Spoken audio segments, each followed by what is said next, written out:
It's your old friend Oxo coming back to you for RTAA. So we're going to do more RTAA reaction. So I just let it go until I, have done, like 6 or 7 of them because these are relatively short. So I've been enjoying the series. There's a lot of funny stuff. A lot of it I don't get, but some of the references that I do because just, understanding what they're kind of talking about. So it's kind of funny to hear them just chatter about different things and have it all animated. It's very fun. All right, folks. Well, let's go ahead and get started with RTAA. Well, we went out and we drank. So, like, at some point, I go back to the bar, and this dude's like, no, turn around. And the guy just, like, throws me out on the street. So I'm, like, standing there. I'm like, God damn it. And then there's some dude standing right next to the bar, and he's like, that's fucked up, man. And I'm like, I know, right? And he's like, what's up? I'm like, I don't know, what's up? And he looks down, and he's like, want to buy some drugs? Wow. And I was like, what? And he's like, come here. What's your name? I'm like, oh, I'm Michael. He's like, I'm Kevin. I'm like, pleasure to meet you, Kevin. He's like going through all this shit he has. He's like, I got this, and I got this, and I got this. I'm like, interesting. And then he starts telling me about this adult DVD store across the street. Oh. He's like, I'm gonna hook you up. You go across the street. You tell them Kevin sent you. We got live girls, 18 to 23. We got blacks, whites, Puerto Ricans, anything you want. You tell them Kevin sent you. I'll give you a deal. I'm like, that's a generous offer, Kevin. I promise you, the next time I come back to New York, I'm going to go to the adult DVD store and tell him Kevin sent me. He's like, all right, good. Let me give you my number. And he takes out a hotel business card and then writes in marker his name and his phone number on it and gives it to me. I'm like, all right, it was a pleasure meeting you. He handled that pretty well.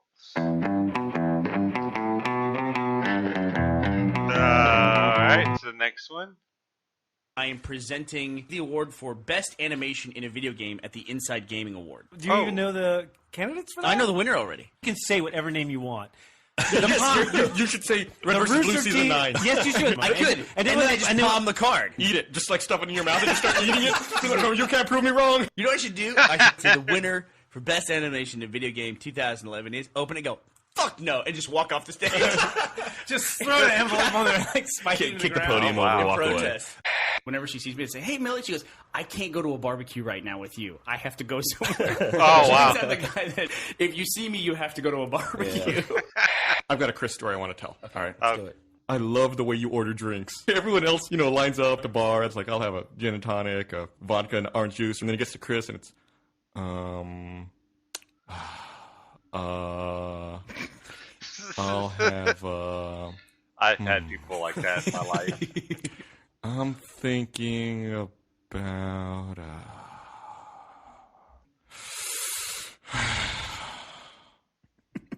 White Russian. I've actually had people like that in my life. All right. Let's go to the next. I said shell. He tried to tell me it was Shell, like Michelle. Well, that makes have you ever met a shell in real life? They're in the Have you ever seen a portal gun in real life? Have you ever seen robots that can run obstacle courses in real life? Robot future. Answer the question, Jack. Have you? Have you? What the fuck is wrong with you? My wife. Should I talk to my wife? Yeah, tell her what's up. Hey, Bernie. I'm at the store, and they have those Halo toys that you're looking at. Would he want a Flood Pure Form Stalker? What does it look like? I don't know what that one is. It looks like a tree branch that's, like, bleeding. Looks like a tree branch that's bleeding. Okay. Yeah, that sounds right. What else is there? What about a grunt? A Grinch? A grunt. Oh, yeah, Grunt. What does that one look like? It looks like a little monster guy with big feet and wearing a gas mask. It looks like he's wearing a sailboat on his back. Nice. I think you'd like Are you it. laughing at me? No. Jeff and Jack are doing a video in the background. Okay, so I should get all those? Yeah, those all sound good. Okay, All right, bye. Well, I hope your son doesn't listen to the podcast. Hope your wife doesn't listen to the podcast. Oh, wow. That's right. I think someone told me that Bernie was married before he was So Bachelor. yesterday, another thing that I tried to do was get a dishwasher. Let's role play, Jeff. You be me, and I will be all the appliances stores in the city of Austin. And you want to get a dishwasher. Hello, sir. How can I help you? I'm glad that you asked. I'm actually looking for a dishwasher for... Go fuck yourself, sir. Excuse me? I'm sorry. We're done talking. Bye. Oh, shit. Well, thanks for joining us. I feel like I killed it. You guys are so quiet. No, we're saying goodbye to you. Oh, Goodbye, Joel. I give you a bunch of money. the gold. That guy's fucking crazy. He is. My wife's a bad flyer because she got in a flight that was so turbulent, all the overhead bins open. I want to kill this asshole she sat next to on the plane because when they started to have turbulence, he said, I'm a traveling salesman. I fly every single day. I go through this kind of stuff all the time. And as the turbulence got worse and worse, he pulls out pictures of his kids to say goodbye. Oh, no. He's got like Janie and Billy on the fold-out tray, and he's like, bye. Take care of each other.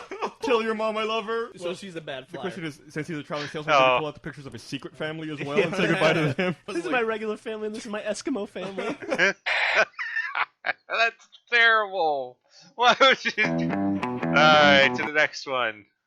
I worked on a set once where they had a panther.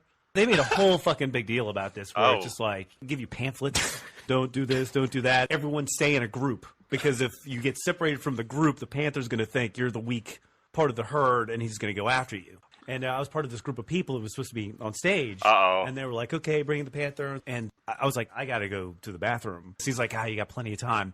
And so I go to the bathroom. Oh, no. And I'm done with the bathroom. And I open the door to the stage. And then the panther is about 10 feet from me. And then on the other side is a group. And it's just like, as soon as I open the door, the panther turns and looks at me. The group is just dead quiet, and the animal trainer is like dead quiet, and the panther's just dead still looking at me. And as I'm in the doorway of the bathroom, and the animal trainer was like making hand signals or something.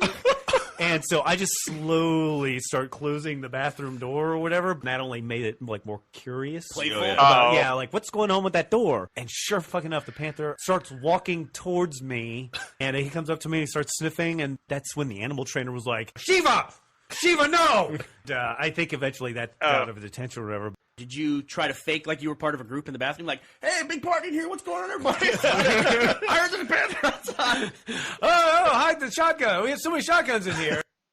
That would be terrifying. Oh, my gosh. I don't know. Yeah. There are things in storytelling that you just take for granted as a writer that are a big part of the culture. I also don't go in for like Japanese storytelling about, oh, that's my uncle. What? And the giant robot attacks them. Oh, that's my uncle. That's all Star Trek is putting someone on a planet, coming back and finding them pissed off. Pretty much. Yeah. That'd be a great beginning to a Star Trek movie. Is a dude just standing on a planet, watching a shuttle leave, and leaving him there, and he just goes, "You fucked up." And then he just sits and waits.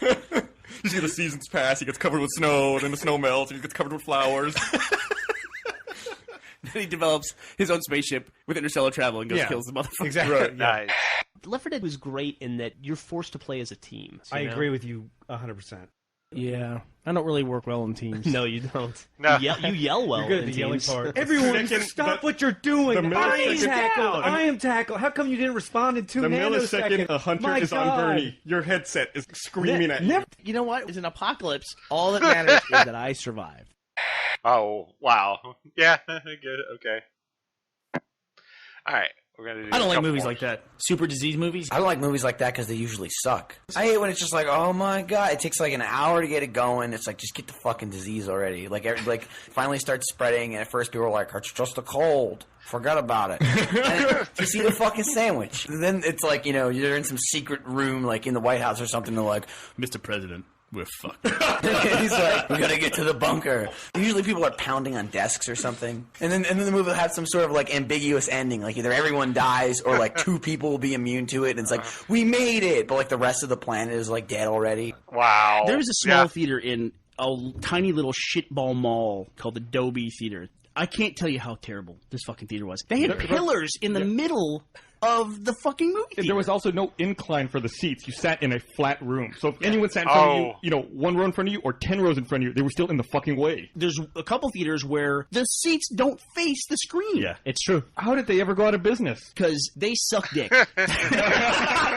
They suck dick so badly, they suck dick at sucking dick. Oh, God. All right. I have stress dreams about recording the podcast sometimes. Where it's like Okay. I'll wake up like in a panic, like my heart's racing, like, oh shit, the microphones, where are they? Like, oh goddamn, it was just a fucking dream. Or it's like I had a dream that we were recording the podcast and Bernie was in it, gold and he again. wasn't talking the whole podcast, and it was like kind of stressing me out because like I didn't know what was wrong or what to do. And then as soon as we finished recording, he was like, "Oh, I wasn't talking because I really had to fart really bad." And then he farted, and then I woke up and I was like, "What the fuck was with that dream?" You get mad at this guy for supporting this old racist dude, but you're not mad at the old racist. Brandon, shut up with the politics. Get out. I can't take it. Why did you invite him here? Get the fuck out. You're killing me. No more politics. Oscar nominations 2012. Yeah, All right, let's do it. Gus went to go work for the shittiest company ever. At one point, he worked at a department, Matt, where they laid off so many people that he had empty cubicles around them that he rearranged them into a fortress. Oh, With nice. webcams up, and as people would approach his area, like the fucking Wizard of Oz, he'd be like, Who approaches? See,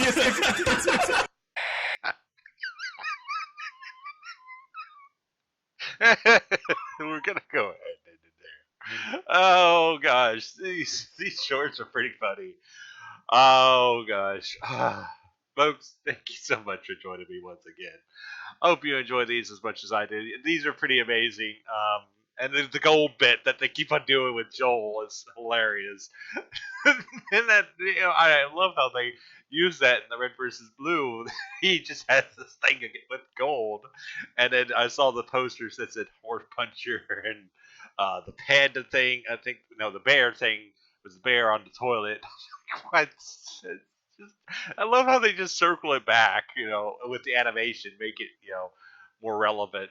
So, folks, thank you so much. Like I said, and I'll see you tomorrow, as long as nothing goes crazy, for more Red versus Blue. We should be finishing up this week with Red versus Blue, and then be back on schedule for this coming week to get to, like I said, I'm probably going to finish up this week and then probably take next week off. So that may be the plan, Stan, but there might be some live stuff go on. So always be expecting that. We'll see. All right, peace out. Shabam. A special thank you to all my patrons. Thank you so much for your support.